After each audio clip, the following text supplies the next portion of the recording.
Barcelona 2, Manchester United 2.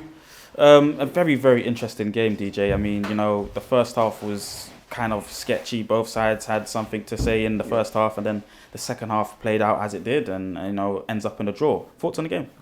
Man, you know what? I'm a bit bitter. Can't lie, I'm vexed. I said it on stream.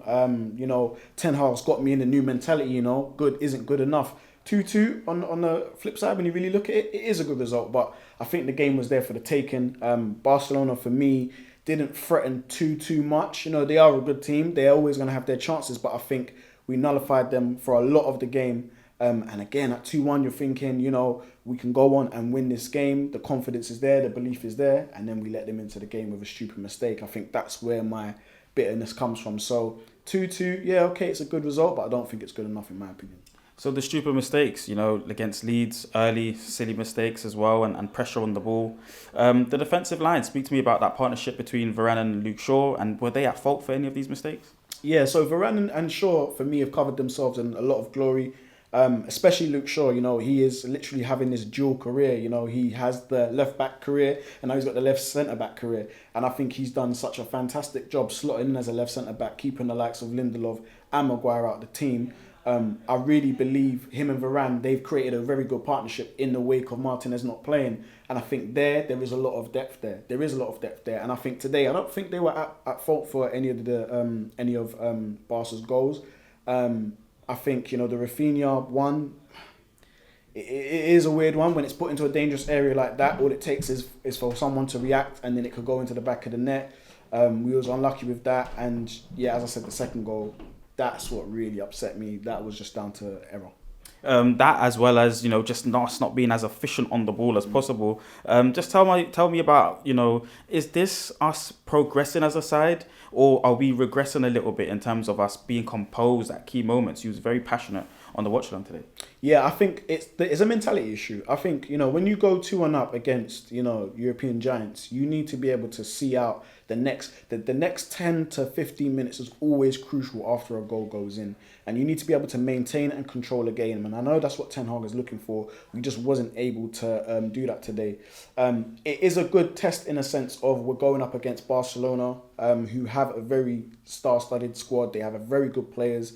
Their A team and their B team really good. And today we went toe-to-toe with them. I thought we was going to sit back and sit in a low block. No, we came to fight today. And you can see from the players, they could not handle Marcus Rashford today. They couldn't handle Casemiro in the midfield today.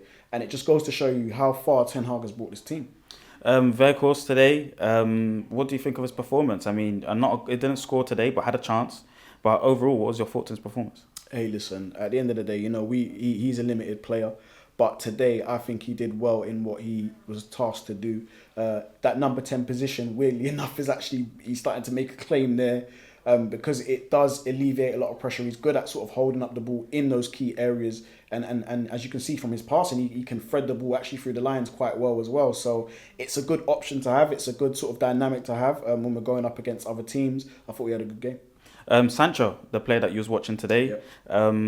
He's just coming back into things and had 80 minutes today. What do you think about his performance? Yeah, Sancho for me was really quiet early on. Didn't really see much of him. But then towards the second half, towards the end of the game, he started popping up centrally, started popping up at the edge of the box. He's always been a good passer of the ball in those tight spaces along the floor, short passes. And we started seeing that towards the end of the game. 80 minutes run up for him, for someone that's coming back trying to work for full fitness. That's a good run up for him. Still expect a little bit more. Someone in the super chats or the free seats were saying that they feel was a bit timid. I actually agree with you. Whoever said that, big up. He needs to have a bit more of a mean streak. I need to see Sancho a bit mean. I need to see him aggressive. I need to see him hungry. And I think that's what Ten Hag can get out of him. Rashford scores again. He could have scored maybe even 2 today. What do you think about the consistency of this man right now? Listen, to go up against Europe's elite and play the way that he played today is amazing. First half, non-existent.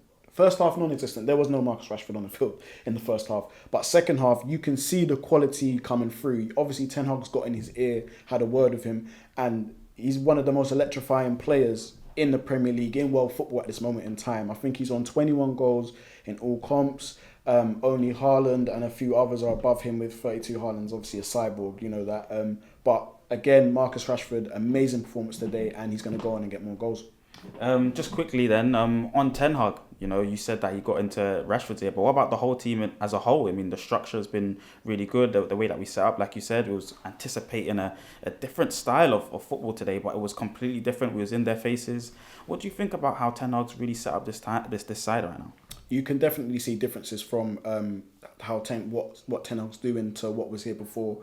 We've had managers here before, we've had coaches here before that just couldn't get the team clicking. Ten Hag, and we can play a variety of ways now. You're seeing there's variety to the way that he sets up depending on your opponents, and I think that's a breath of fresh air for Manchester United fans. And again, I'll say it again, good isn't good enough in this Man United team now. We're trying to reach for higher levels, and you can see that's what he wants, and the players are buying into that. Man of the match?